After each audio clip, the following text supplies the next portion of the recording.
Assalamualaikum warahmatullahi wabarakatuh. Salam sejahtera bagi kita semua. Semoga kita selalu sehat dan bahagia.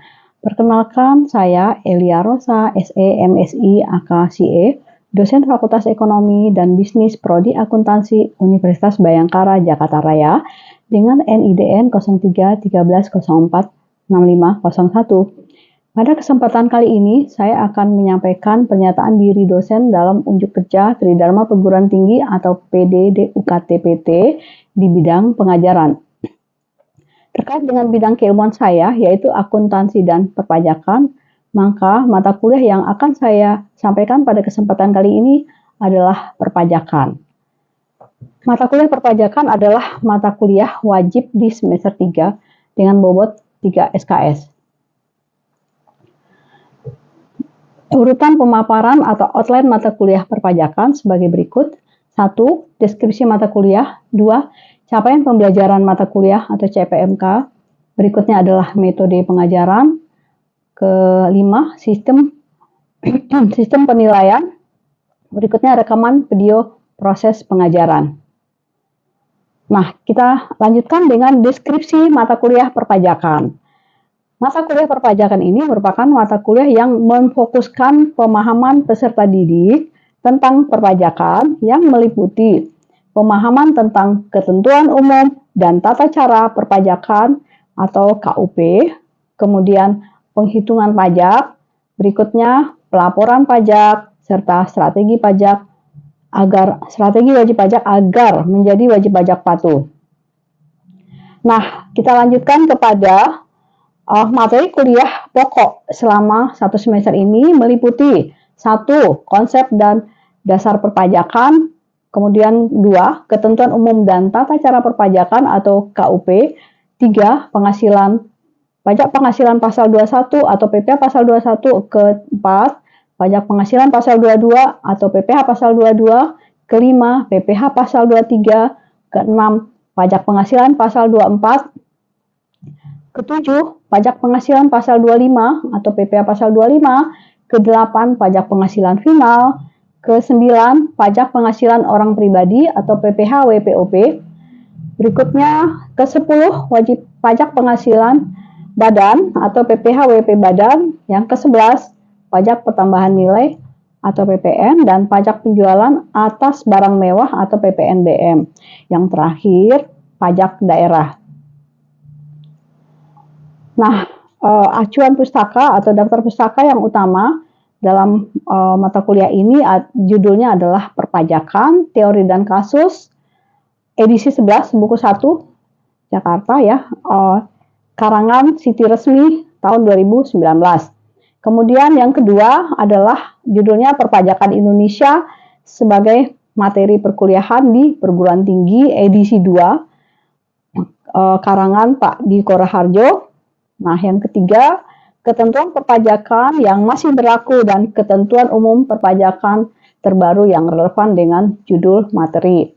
Nah, berikutnya daftar pustaka pendukungnya, yaitu dengan judul Perpajakan Indonesia edisi revisi Salemba 4, karangan Waluyo, dan yang kedua adalah jurnal atau artikel yang relevan dengan tema. Nah, selanjutnya saya akan menjabarkan capaian pembelajaran mata kuliah atau CPMK. 1. CPMK 1 adalah mahasiswa mampu memahami berbagai konsep perpajakan berikut keterampilan dalam mencari berbagai solusi melalui teknik perhitungan pajak dan perencanaan pajak untuk kepentingan pengendalian kewajiban pajak dengan tujuan dapat menjalankan kewajiban pajak sesuai dengan peraturan yang ada. CPMK kedua, mahasiswa mampu mengimplementasikan dan mengevaluasi informasi perpajakan untuk kepentingan perhitungan pembayaran dan pelaporan pajak. Nah, kita lanjutkan dengan metode pengajaran. Sistem pembelajaran yang kami gunakan adalah delivery, interaction, dan assessment. Delivery adalah suatu proses bagaimana dosen menyampaikan materi pembelajaran sehingga dapat diterima dengan baik oleh mahasiswa.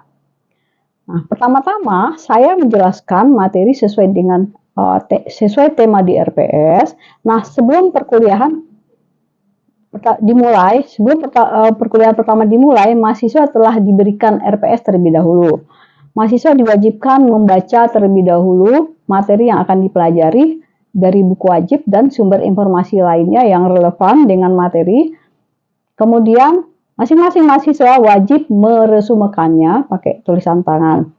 Diharapkan pada saat dosen menjelaskan dan membahas materi di kelas, mahasiswa sudah bisa mengikuti dan memahami tema yang dibahas. Nah, yang kedua adalah interaction. Interaction ini adalah suatu proses interaksi yang terjalin antara dosen dan mahasiswa agar tercapai tujuan pembelajaran. Nah, sistem interaction yang saya lakukan di kelas, pertama-tama saya akan bertanya dulu, apakah mahasiswa ada membaca dan meresum materi yang akan dibahas sesuai kontrak perkuliahan? Kemudian mahasiswa sesuai kelompoknya maju ke depan kelas untuk belajar menjadi leader, di mana kelompok ini sudah membuat makalah terlebih dahulu.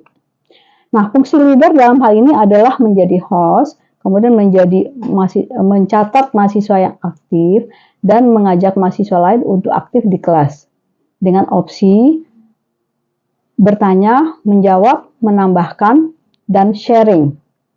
Nah, sharing ini boleh teori, boleh kasus di lapangan, atau jurnal yang sudah mereka baca.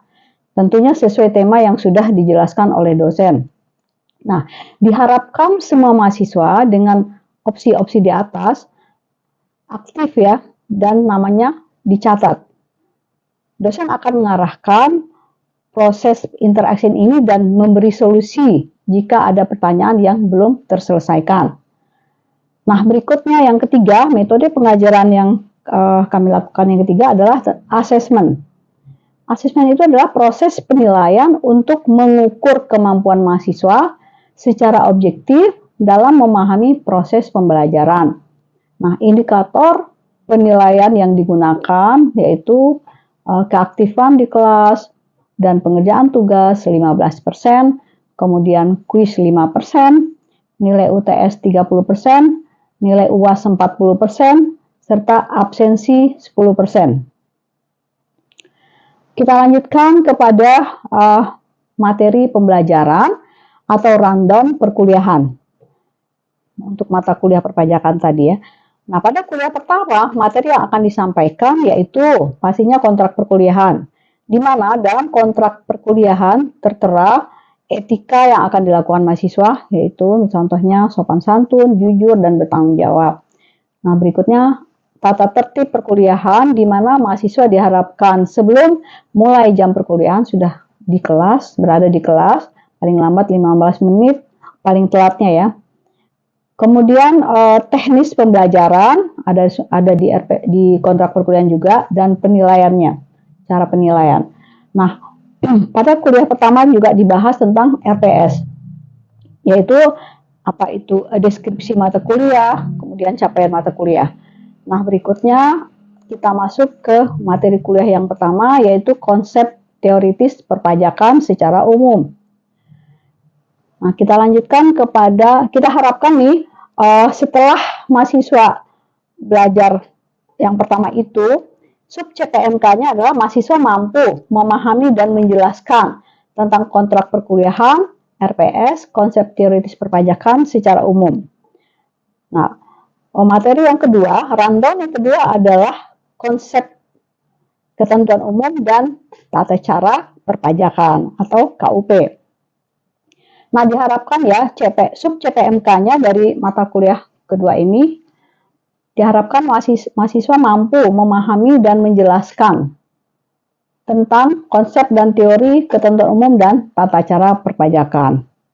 Kita lanjutkan kepada rundown kuliah yang ketiga, yaitu tentang perhitungan PPh pasal 21. Nah, di sini akan dibahaskan bagaimana cara menghitung PPh pasal 21 dan seterusnya. Itu hanya secara teori saja dulu, karena akan dilanjutkan ke nanti keempat secara perhitungannya. Nah, diharapkan nih untuk materi kuliah 3 dan keempat ini, mahasiswa itu mampu memahami, menjelaskan, dan menghitung PPh pasal 21. Kita lanjutkan ke kelima. Kelima itu adalah tentang PPh pasal 22. Nah, sub CPMK ini adalah diharapkan mahasiswa mampu memahami dan menjelaskan konsep dan teori serta menghitung PPh pasal 22. Nah, berikutnya kuliah ke-6 itu tentang PPh pasal 23.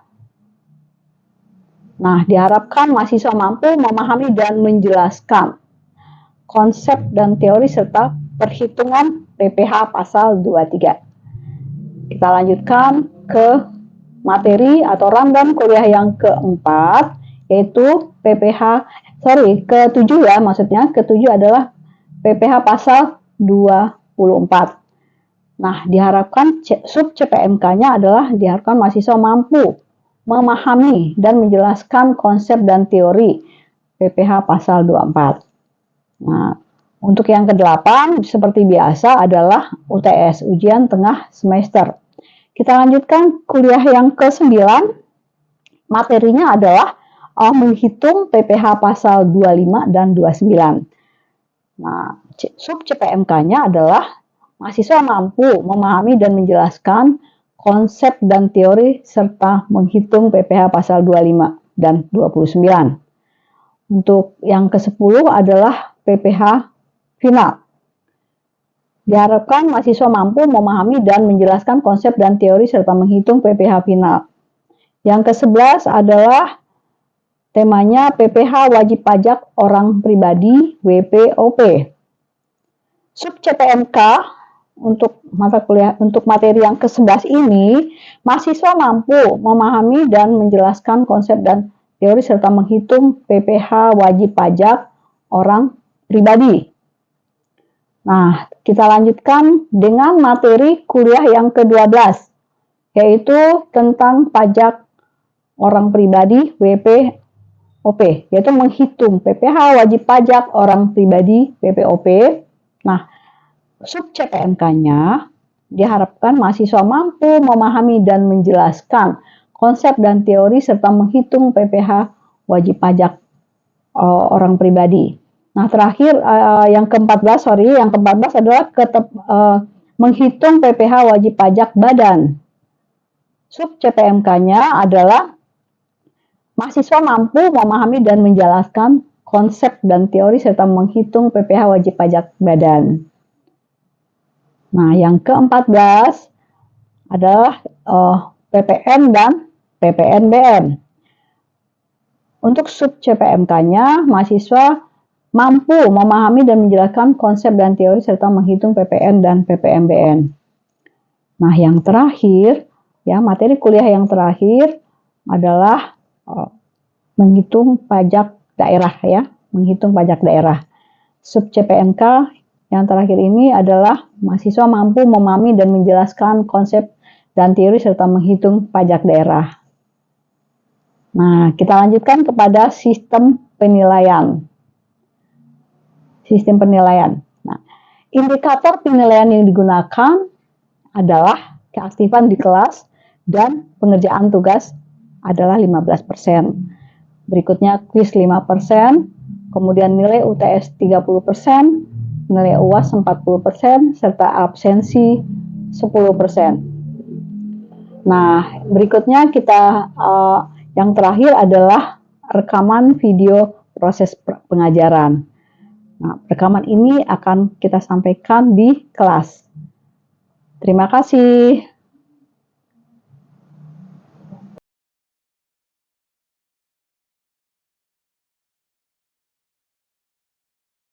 Kita mulai kuliah kita yang kedua ya Mas ya sekalian.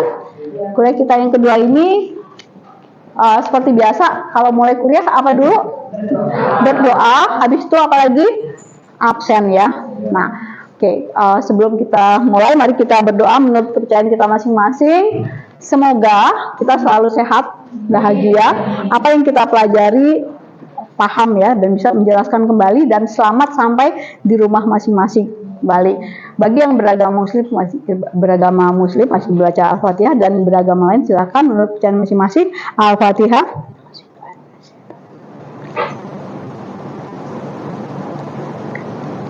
Ya, selesai.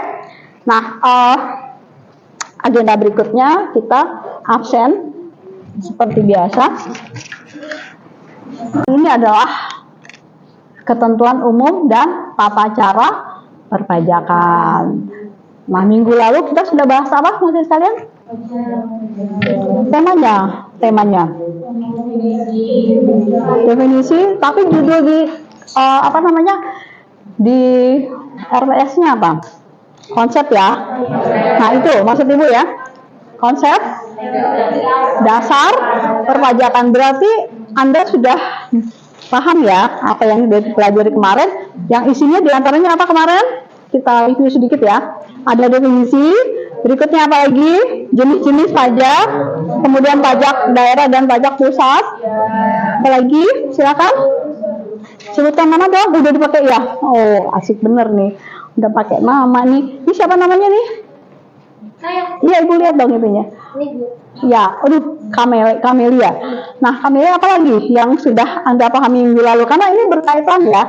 Kalau berkaitan kita harus review ke belakang sedikit supaya nggak blank gitu. Definisi udah. Apa lagi? Fungsi pajak. Apa lagi? Oke. Silahkan. Nih, Ibu minta keaktifan ya. Ayu Lutfia. Apa yang Anda tahu tentang minggu lalu? Definisi pajak, ya. Sama ada paradigma pajak, Aha. terus sama yang bagian tulisan bawahnya itu ada NPWP sama SPT. Oke. Nah, hari ini kita masuk ke kita 41 ya. 41 Bu butir KUP. Jadi apa saja dari definisi ya. Definisi nih. Definisi apa saja, apa itu pajak, ya kan? Apalagi ada 41 butir. Ayo. Apa? Pokoknya istilah-istilah semua tentang pajak itu diatur definisinya di KUP. Paham dari sini? Nah, jadi kalau kalian, jadi artinya apa nih? KUP ini adalah namanya aliran darah pajak ya. Aliran darahnya, karena itu adalah istilah-istilah yang ada di pajak semua. Sampai apa? Definisi pajak apa lagi? Ayo. Apa lagi? Hah? Ada definisi pajak, kemudian ini definisi ya, ada 41 butir ya. Nih 41 butir. Definisi pajak yang pertama, ini definisi yang pertama pajak. Yang kedua, apa itu WP? Ya. Apa lagi? Apa itu badan? Sampai apa? Sampai dengan 41 tanggal terimanya. Nah, itu. Jadi maksudnya KUP ini nanti ada definisi tentang apa? Tentang apa itu pajak itu sendiri, apalagi apa itu WP, apa itu badan, apa itu tahun pajak, apa itu masa pajak, seperti itu ya. Udah paham? Berdoa 2 absen. Ini sudah semua ya. 3 penjelasan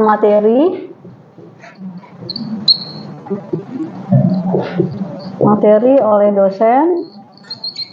Yang keempat adalah keaktifan mahasiswa.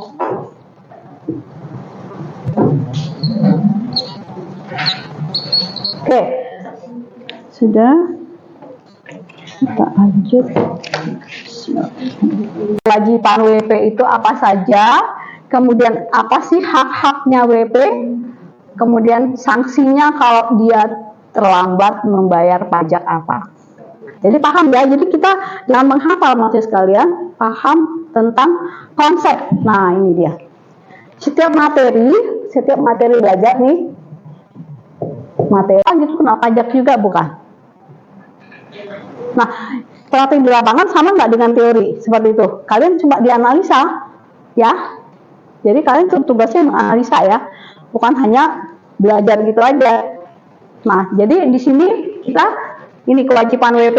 Tentu dia kewajibannya ngapain? Membayar pajak. Kemudian nanti ada hak-haknya WP. Hak-haknya WP apa aja? Ayo. Ayo, suaranya mana? Hak-haknya? Mau? Ini definisi tadi ya. Kita sudah. Nah, ini sekalian semuanya ada meresum nggak ya? Ada ya? Kalau nggak meresum, kalau meresum biasanya ada aktif di kelas itu. Ada pertanyaan, ada sharing, ada segala macam. Kemudian kelompok yang lain, mahasiswa yang selain kelompok leader, ada 4 aktivitas atau opsi apa saja? Misal 1, bertanya dulu kalau ada pertanyaan. Yang kedua, menjawab dulu. Habis itu menambahkan kalau ada yang perlu ditambahkan. Yang keempat, sharing itu bisa, ini tadi yang Ibu bilang ya, bisa praktik di lapangan, bisa dari jurnal yang sudah dibaca ya. Jadi nilai yang paling tinggi adalah sharing. Nanti kelompok apa namanya yang mencatat ini pelatihan ya. Ya. Silakan. Karena yang pertama ini. Silakan. Assalamualaikum warahmatullahi wabarakatuh. Waalaikumsalam. Sebelumnya perkenalkan nama saya Anita Lulus Mana. Nama saya Wani Yosifia. Nama saya Yosifia. Nama saya Anindya Pardasari. Nama saya Yosifia. Kami dari kelompok 2 dan izinkan kami memaparkan materi konsep ketentuan umum dan tata cara perpajakan.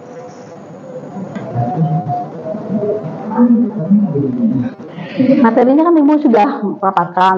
Jadi kalian meng-create mereka untuk supaya aktif nih mahasiswa. Dengan apa? 4 opsi tadi. Gitu. Silakan ya. Dulu atau langsung jawab?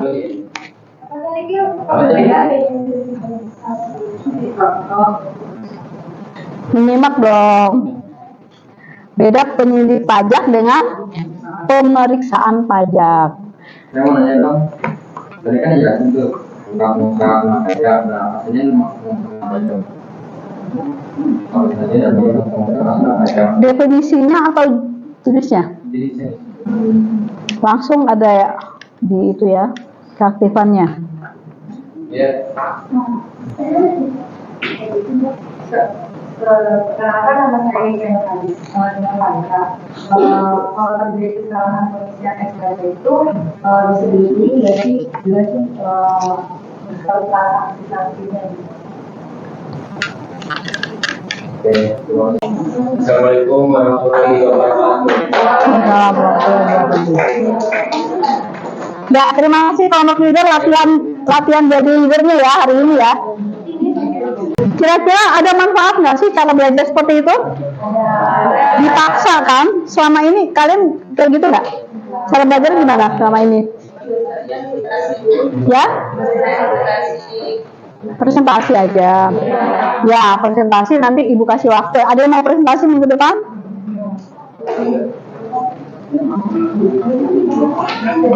Ya? Nggak, maksud Ibu? Ngerti nggak maksud Ibu? Cara belajar. Cara belajar untuk diri sendiri ya. Presentasi itu teknis nanti tergantung dosennya. Karena Ibu anggap, kan Ibu lihat juga kan apa yang kalian udah kirim gitu ya. Ibu lihat kayak gitu. Jadi Ibu nilai semua. Jadi jangan ragu lah. Ada pertanyaan nggak di sini? Tentang semangat nggak dengan cara belajar seperti itu? Semangat apa? Semangat mau pulang cepat. Semangat apa? Jadi maka sekarang bahan baku dari nilai apa? Bahan baku dari nilai. Ini pengen tanpa baca dapat nilai nggak? Bisa mengerti nggak? Oke. Jadi ini konsep ya. Konsep apa tadi? Ini. Ya. Sampai di sini ada pertanyaan nggak tentang ini? Bisa jabarin nggak? Ini Ini 15 menit terakhir kita akan jabar. Silakan Anda jabarkan apa yang sudah Anda dapatkan dengan materi hari ini. Ada kan di kontrak perkuliahan kemarin? 15 menit terakhir Anda menilai berapa persen pemahaman Anda tentang materi hari ini. Dinilai secara jujur dari awal masuk, ya, dan semakin semangat ya belajar. Kalau gitu sudah ya kuliah kita hari ini ya. Masih ada pertanyaan? Jangan lupa ditulis ya, baca lagi kontrak perkuliahan 15 menit sebelum berakhir. Itu kalian menilai berapa pemahaman kalian terhadap materi hari ini. Sudah belum? Sudah? Sudah? Ada yang 100% ya? Maksimal berapa persen Ibu pengen tahu dong? Materi hari ini? Nanti bisa diperbaiki kok. Bisa diperbaiki. Tentang KUP kan hari ini berapa? Sudah ditulis ya semuanya ya. Coba jujur, kan Ibu bilang kemarin belajar jujur sama diri sendiri. Bisa 9%, nggak apa-apa. Yang penting jujur. Enak kalau jadi orang jujur tuh, ya, nggak ada beban hidup. Benar nggak? Siapa yang bilang benar? Jadi orang jujur nggak ada beban hidup. Mau gimana? Ya. Nah, hari ini mahasiswa semester 3 perpajakan yang Ibu banggakan. Semoga kita selalu semangat, sehat, dan bahagia. Yang penting paham apa yang sudah dipelajari. Kurang lebih Ibu mohon maaf. Assalamualaikum warahmatullahi wabarakatuh.